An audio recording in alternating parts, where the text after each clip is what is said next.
Shalom saudaraku yang dikasihi oleh Tuhan Yesus Kristus. Mari kita siapkan hati untuk masuk dalam doa syukur hari ini. Allah Bapa yang Maha Kudus, saat ini kami datang kembali menghadap Bapa. Kami mau membawa korban syukur kami di dalam pujian penyembahan kepada Bapa di surga. Kuduskanlah kami ya Allah, layakkan kami di hadapan-Mu ya Bapa, agar penyembahan kami boleh sampai di takhta-Mu yang maha tinggi. Haleluya, kami mau menyembah. Mari katakan Bapa yang Maha Kudus.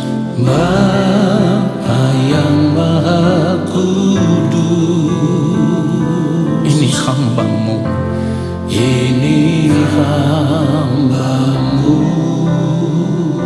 Mari katakan bersujud, bersujud, menyembah, menyembah di hadirat-Mu.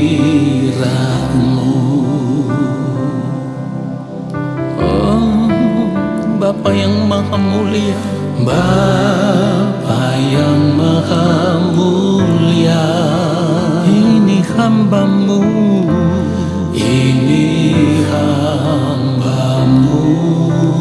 Katakan layakkan, layakkan hidupku, hidupku menyembah Bapa.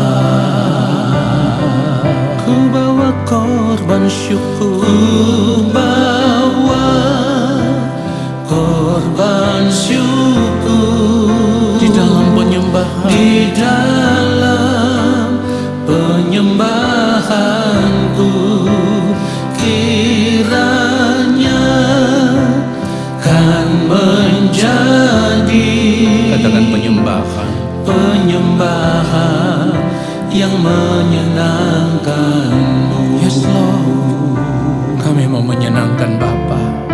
Mari katakan Bapa yang Maha Mulia, Bapa yang Maha Mulia. Oh, ini hamba-Mu, ini hamba-Mu. Katakan kepada Bapa, layakkan, layakkan hidupku menyembah Bapa.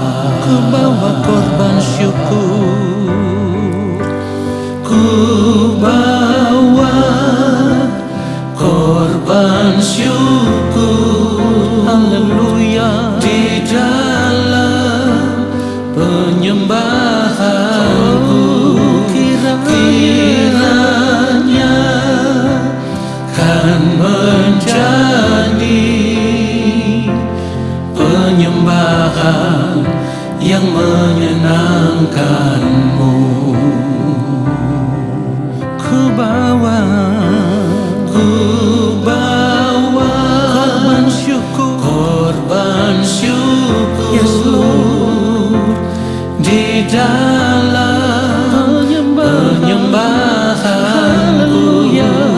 Kiranya kan menjadi penyembahan yang menyenangkan-Mu. Mari katakan sungguh-sungguh ku bawa korban syukur, ku bawa korban syukur, korban syukur di dalam penyembahanku. Kiranya kan menjadi penyembahan yang menyenangkan-Mu. Penyembahan yang menyenangkan. Katakan penyembahan yang menyenangkan-Mu. Inilah korban syukur kami ya Allah. Kiranya itu boleh menyukakan dan menyenangkan hati-Mu. Haleluya. Mari kita berdoa. Bapa yang mulia, Allah yang maha kudus, kami membuka hati kami untuk terus diisi dengan kebenaran firman-Mu, karena kami mau hidup seturut dengan firman-Mu, supaya di sepanjang hari hidup kami, Roh Kudus akan terus memimpin kami untuk hidup dalam kebenaran. Kami rindu Bapa di sorga menemukan kehidupan kami senantiasa berkenan di hadapan Bapa. Karena kami rindu di ujung kehidupan kami nanti, Engkau mengenal kami sebagai anak-anak-Mu ya Allah. Di dalam nama Tuhan Yesus Kristus kami berdoa. Amin.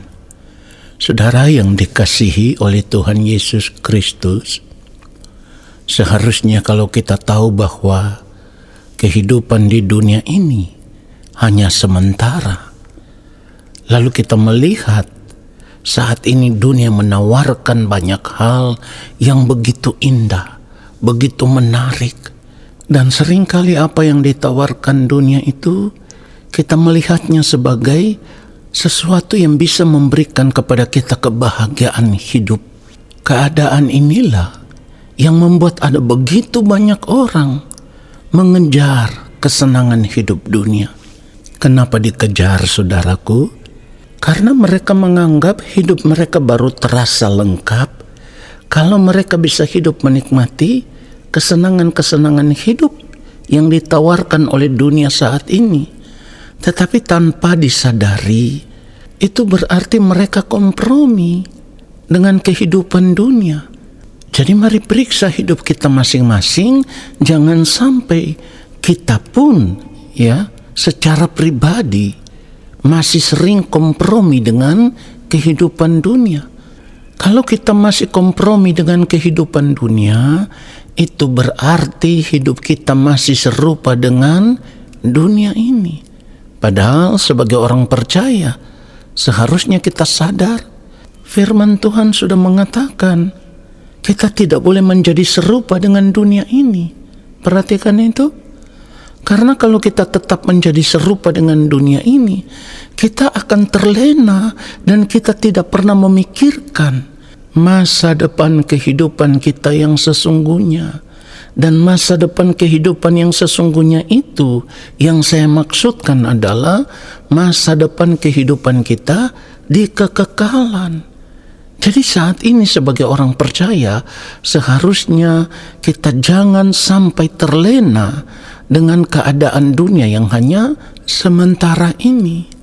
Bukankah firman Tuhan sudah berkata, dunia ini sedang lenyap dengan keinginannya, tetapi orang yang melakukan kehendak Allah tetap hidup selama-lamanya. Itu yang firman Tuhan katakan. Jadi kalau kita sudah tahu firman Tuhan mengatakan bahwa dunia ini sedang lenyap dengan keinginannya, lalu kita masih hidup kompromi dengan kehidupan dunia ini, itu berarti tanpa kita sadari kita sedang menggiring kehidupan kita berjalan menuju kehancuran. Saudara perhatikan itu. Mungkin sebagian di antara kita akan berpikir bahwa kita kan masih hidup di dunia ini. Wajarlah kalau kita masih hidup menikmati dunia. Saudaraku, kita harus sadar kalau kita masih membiarkan diri kita kompromi dengan kehidupan dunia, artinya kita masih hidup menikmati dunia ini. Maka hal itu menunjukkan bahwa di sepanjang hari hidup kita tidak pernah berjuang untuk hidup menikmati Tuhan saja. Padahal sebagai orang percaya seharusnya kita menjadikan Tuhan satu-satunya kebahagiaan hidup kita. Orang yang tidak pernah berjuang untuk menjadikan Tuhan satu-satunya kebahagiaan hidupnya, satu-satunya kesukaan hatinya, satu-satunya yang ia ingini, maka ia tidak akan pernah belajar untuk mengerti apa yang menjadi kehendak Allah Bapa di sorga dan hidup melakukan kehendak Allah Bapa. Kalau kita tidak pernah hidup melakukan kehendak Allah Bapa di sorga, bagaimana mungkin kita bisa diterima sebagai anak-anak Allah? Saudaraku, orang yang masih hidup kompromi dengan dunia ini, ia tidak akan pernah berubah. Kenapa demikian? Karena bagaimana mungkin bisa berubah kalau setiap hari hanya hidup menikmati apa yang dunia tawarkan? Padahal seperti yang firman Tuhan katakan di dalam Roma 12 ayat 2, dikatakan janganlah kamu menjadi serupa dengan dunia ini, perhatikan ini, tetapi berubahlah oleh pembaharuan budimu. Jadi kita tidak akan pernah berubah kalau kita masih kompromi dengan dunia ini.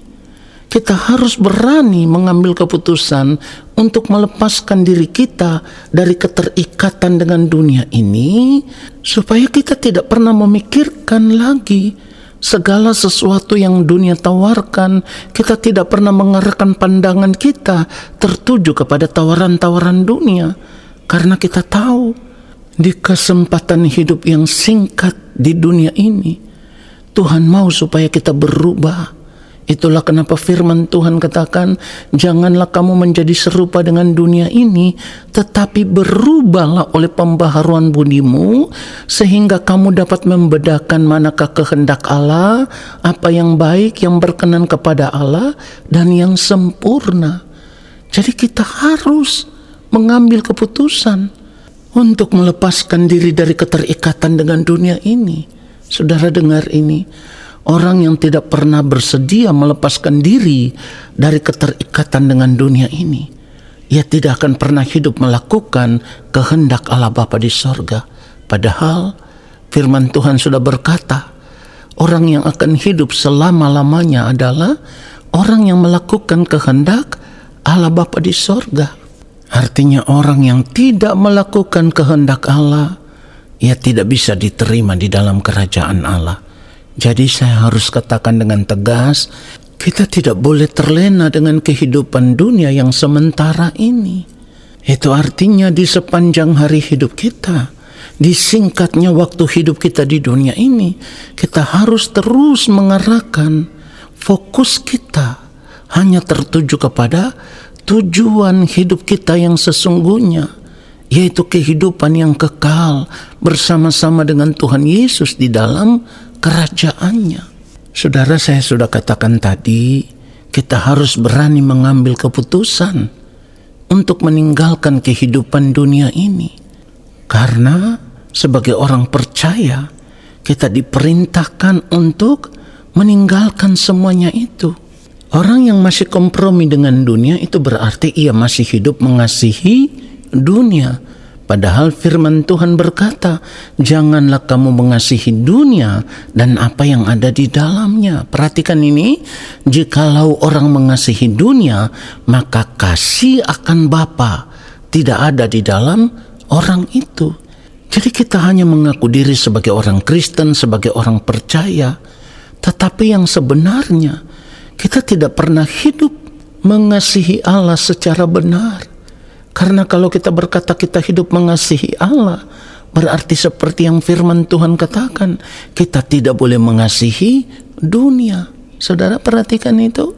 Ini kelihatannya seperti sepele, sederhana, tetapi sulit, saudaraku. Orang yang sudah terlanjur terikat dengan dunia itu sangat sulit untuk melepaskan keterikatan hatinya dengan kehidupan dunia ini.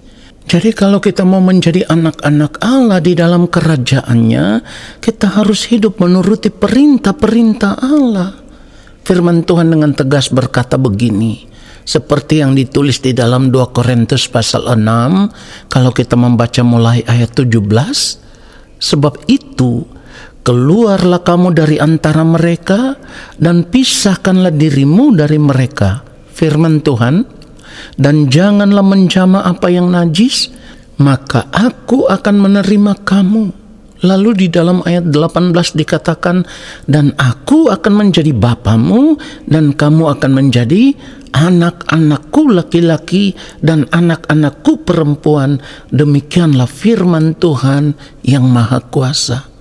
Kalimat firman Tuhan yang berkata keluarlah kamu dari antara mereka, artinya kita harus berani mengambil keputusan untuk memisahkan diri kita dari kehidupan dunia ini. Pertanyaannya sekarang, kita mau atau tidak? Saya ulang sekali lagi, kita mau atau tidak?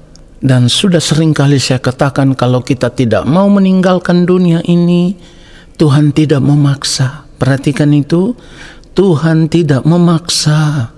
Tetapi jangan sampai kita baru menyesal ketika kita sudah berada di kekekalan, ketika kita sudah berdiri di hadapan Tuhan. Sebab penyesalan di kekekalan itu tidak ada artinya, saudaraku. Semuanya sudah tidak bisa diubah. Menangis air mata darah sekalipun tidak ada lagi yang bisa diubah. Jadi saya harus katakan dengan tegas, jangan terlena oleh dunia yang sementara ini. Kalau kita tahu kita ini warga kerajaan sorga, karena kewargaan kita yang sesungguhnya itu ada di kerajaan sorga, maka mulailah belajar untuk memindahkan hati kita ke sorga.